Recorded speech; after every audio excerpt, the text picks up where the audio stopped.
Assalamualaikum warahmatullahi wabarakatuh. Alhamdulillahilladzi an'ama alaina bijami'i anwa'in ni'am ajaluha wa asasuha nikmatul iman wal islam wa ajaluha wa asasuha aidon nikmatul wujud ba'dal adam amma ba'du. Pertama, marilah kita panjatkan puja dan puji syukur kita kehadirat Allah Subhanahu wa taala, khususnya nikmat iman dan Islam. Karena imanlah dan karena Islamlah dipastikan kita akan selamat di dunia dan di akhirat. Sholawat beserta salam marilah kita curah limpahkan kepada Sayyidil Mursalin, Sayyidil Makhluqat, Sayyidil Anbiya, dan Khatamin Nabiyyin, yakni Nabi besar Muhammad SAW, dan tak lupa kepada para keluarganya, para sahabatnya, kepada para tabi'in dan itba tabi'in, dan kita selaku umatnya. Semoga nanti di akhirat, khususnya di padang mahsyar, kita semua mendapatkan syafaatul uzmahnya. Amin ya Allah ya rabbal alamin. Sebab tidak ada lagi nabi, tidak ada lagi rasul yang bisa memberikan syafaat kepada kita semua kecuali Nabi besar Muhammad SAW. Maka dari itu para ulama mengisyaratkan kepada kita semua supaya untuk sering-seringlah membaca sholawat kepada Nabi besar Muhammad SAW. Kaum muslimin rahimakumullah, sesungguhnya Allah Subhanahu wa taala telah mewahyukan Islam sebagai ajaran yang hak lagi sempurna. Sebagaimana Allah berfirman di dalam Al-Qur'an, Bismillahirrahmanirrahim, Al-yauma akmaltu lakum dinakum wa atmamtu alaikum nikmati wa raditu lakumul Islam madina. Wa qala aidan Bismillahirrahmanirrahim, inna dina indallahil Islam ila akhirih wallahu a'lam bishawab. Dan Nabi Muhammad SAW pun bersabda, kata Nabi, al-Islamu ya'lu wa la yu'la alaih. Dari keterangan-keterangan tersebut cukup jelas bahwasannya agama Islam adalah agama yang sempurna. Agama Islam adalah agama yang diridhoi oleh Allah Subhanahu wa taala, dan agama Islam adalah agama yang luhur. Agama Islam adalah agama yang tinggi, dan tidak ada satu agama pun yang dapat menandingi ketinggiannya agama Islam. Nah, terkait daripada ajaran-ajaran Islam itu sangatlah mudah untuk kita jalankan, untuk kita laksanakan. Jadi ajaran-ajaran Islam itu tidak sulit untuk kita lakukan, sangat gampang sekali. Sebagaimana Allah berfirman di dalam Al-Quran, kata Allah, Allah menghendaki kemudahan dan Allah tidak menghendaki kesulitan. Jadi cukup jelas dari keterangan tersebut bahwa Allah tidak mengisyaratkan kepada kita kesulitan, tapi Allah mengisyaratkan kepada kita kemudahan. Maka dari itu ajaran-ajaran Islam kalau kita paham lebih mendalam, ternyata sangat mudah sekali untuk kita jalankan. Kita ambil beberapa contoh, misalkan di dalam sholat, khususnya sholat fardu 5 waktu itu. Nah, di dalam sholat itu ada yang disebut, kalau dalam bahasa fikih disebut rukun sholat. Nah, rukun sholat diantaranya itu berdiri. Tetapi kalau kita mau melaksanakan sholat tidak mampu berdiri, maka diperbolehkan untuk duduk. Jadi tidak mesti kita harus berdiri. Kalau kita misalkan kudur halangan tidak bisa berdiri, maka duduk. Nah, itu cukup jelas bahwa ajaran Islam ini sangat mudah. Jadi ajaran Islam ini bukan artian kita menjalankan semau kita, ingat, tetapi ajaran Islam sekemampu kita. Kita mampunya seperti itu melaksanakan. Gitu. Jadi banyak solusi-solusi yang ditawarkan di dalam ajaran agama Islam itu sendiri. Tidak toh harus seperti itu.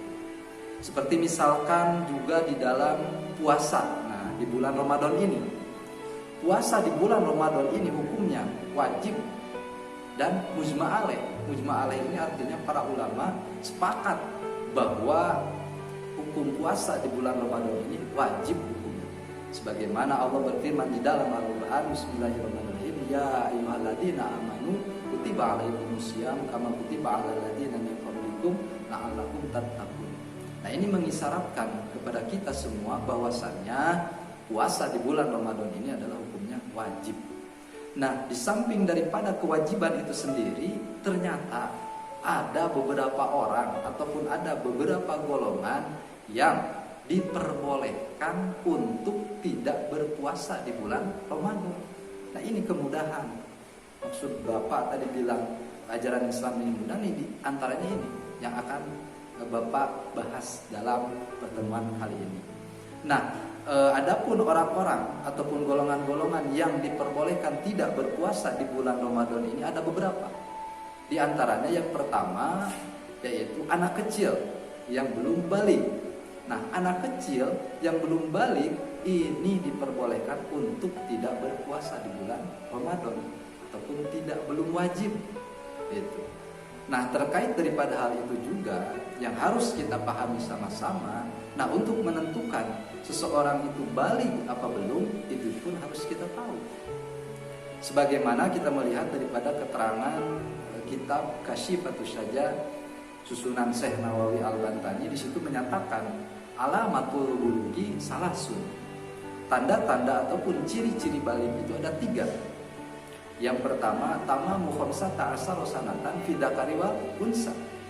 Yang pertama, tanda balik ini yaitu sempurna umur 15 tahun di laki-laki dan di perempuan.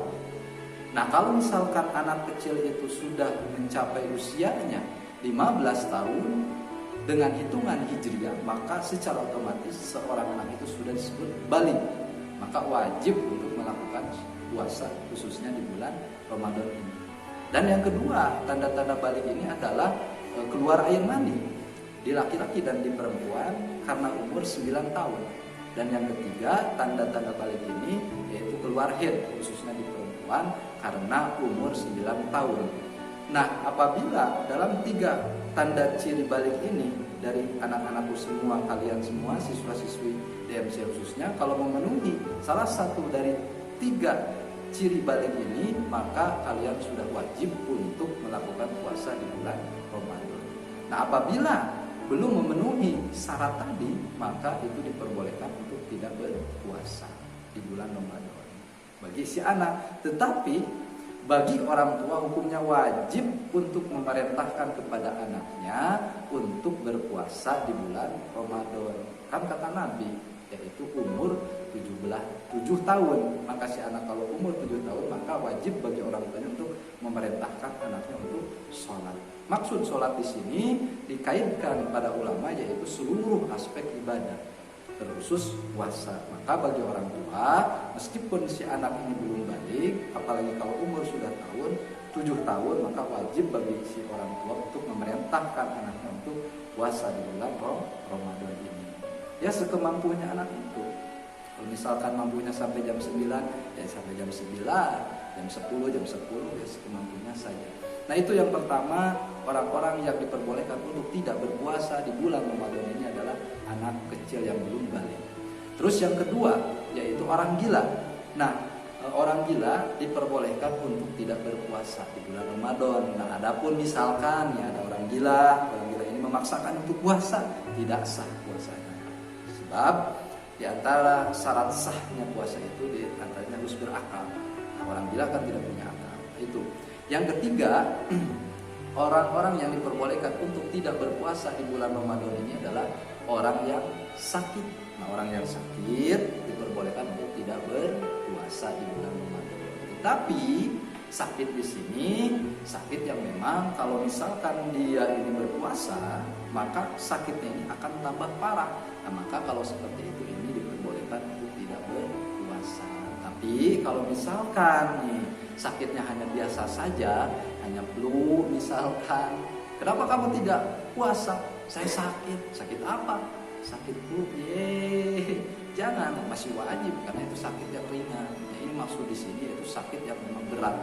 Apalagi misalkan kita ada anjuran dari dokter, misalkan kita berobat ke dokter, kata dokter kamu jangan dulu puasa selama 7 hari, jangan dulu puasa, habiskan dulu ini obat, setelah ini baru kamu boleh berpuasa. Nah, maka apalagi kalau sudah ada anjuran dari dokter. Nah, itu yang ketiga yaitu orang yang sakit. Nah, selanjutnya yaitu orang tua yang sudah sepuh. Nah, orang tua yang sudah sepuh, kakek-kakek atau nenek-nenek kita, ini diperbolehkan untuk tidak berpuasa di bulan Ramadan. Nah, yang selanjutnya yaitu orang yang diperbolehkan tidak berpuasa di bulan Ramadan ini adalah perempuan yang haid. Nah, perempuan yang haid ini diperbolehkan untuk tidak berpuasa. Nah, ini pun orang yang haid, perempuan yang haid ini termasuk kepada yang membatalkan puasa. Nah, orang yang haid maka diperbolehkan untuk tidak berpuasa, tidak dosa. Malah kalau misalkan memaksakan untuk puasa, kondisi perempuan ini lagi haid, hukumnya haram. Dan ini pun termasuk kepada yang membatalkan puasa. Yang selanjutnya, orang yang diperbolehkan untuk tidak berpuasa ini adalah perempuan yang nipas. Nah, nipas di sini artinya, arti nipas ini adalah darah yang keluar sesudah melahirkan. Nah, kalau perempuan sudah melahirkan, nah terus keluar darah, nah itu disebut darah haid. Nah, terkait daripada darah haid, darah nipas ini memang ada ilmunya khusus di dalam fikih dibahas.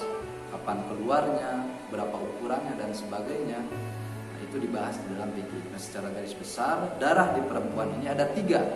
Yang pertama darah haid, yang kedua darah nifas, yang ketiga darah istihadah ataupun darah penyakit. Nah, selanjutnya orang-orang yang diperbolehkan untuk tidak berpuasa di bulan Ramadan ini adalah perempuan yang sedang hamil ataupun sedang mengandung. Kalau sedang mengandung, kalau sedang hamil ini diperbolehkan untuk tidak berpuasa. Nah, selanjutnya yaitu orang ataupun perempuan yang sedang menyusui. Nah, perempuan yang sedang menyusui ini diperbolehkan untuk tidak berpuasa di bulan Ramadan.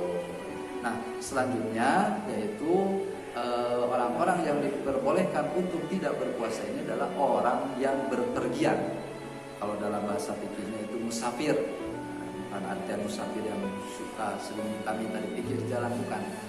Jadi orang-orang yang berpergian ini boleh tidak berpuasa. Tapi berpergian di sini ada syarat khususnya.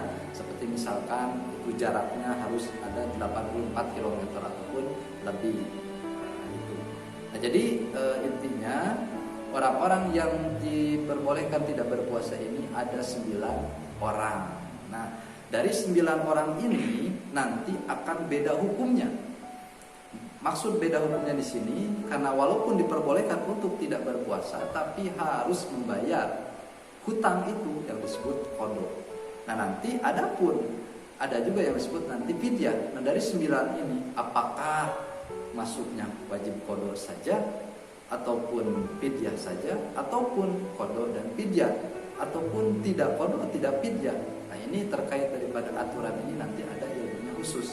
Tetapi dalam pertemuan hari ini kita cuma membahas orang-orang yang diperbolehkan untuk tidak berpuasa di bulan Ramadan. Nah, terkait hitungan-hitungan tadi apakah membayar qadha saja ataupun dengan fidyah, terus fidyah ini apa, ukurannya berapa? Nah, kita tidak membahas hal itu. Cuman kita membahas orang-orang yang diperbolehkan untuk tidak berpuasa di bulan Ramadan. Nah, itu saja yang dapat Bapak sampaikan di dalam pertemuan kali ini, pertemuan online ini.